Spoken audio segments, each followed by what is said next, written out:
નમસ્કાર, પાટનગર નેટવર્ક ન્યૂઝમાં આપનું સ્વાગત છે। હું છું દિવ્યા આપની સાથે। નજર કરીશું સુપ્રભાત ન્યૂઝ પર। અમરેલી જિલ્લામાં તુલસીશ્યામથી ગાંધીનગર સુધી નવી વોલ્વો એસટી બસ સેવા શરૂ કરવામાં આવી છે। ધારાસભ્ય જેવી કાકડિયાની પ્રેરક ઉપસ્થિતિમાં આ સેવાનો પ્રારંભ કરવામાં આવ્યો હતો। તેમણે લીલી ઝંડી આપીને બસને પ્રસ્થાન કરાવ્યું હતું।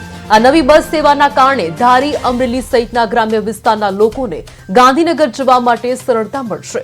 કાર્યક્રમ દરમિયાન સામાજિક અને રાજકીય આગેવાનો પણ ખાસ ઉપસ્થિત રહ્યા હતા। સ્થાનિક લોકોએ આ નવી સેવા શરૂ કરવા બદલ આનંદ વ્યક્ત કર્યો છે।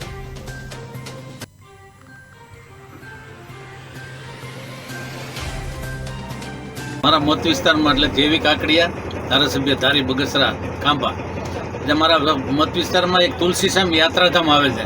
આ યાત્રાધામમાં અમે અમદાવાદથી ગાંધીનગરથી જે બસ શરૂ કરવામાં આજ આવી છે, ગાંધીનગર તુલસીશ્યામ। આ તુલસીશ્યામ એક શ્યામ ભગવાનનું એક મોટું યાત્રાધામ છે।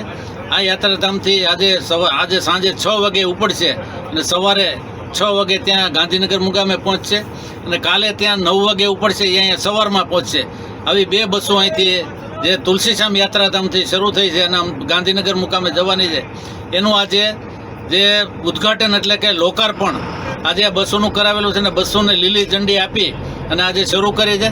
આ યાત્રાધામ ખૂબ પ્રચલિત યાત્રાધામ એવું તુલસીશ્યામ શ્યામ ભગવાનનું મોટું ધામ છે અને ખૂબ યાત્રાળુઓ અહીં આવે છે અને યાત્રાળુઓનો મોટા પ્રમાણમાં લાભ લે એવી આજે જે એસટી વિભાગ તરફથી આજે શરૂ કરવામાં આવેલી બસોમાં જે ખાસ કરીને અમારે આભાર માનવા જેવો તો મુખ્યમંત્રી ભૂપેન્દ્રભાઈ પટેલ અને અમારા જે વાહન વ્યવહાર મંત્રી એ બંનેનો ખૂબ ખૂબ આભાર માનું છું।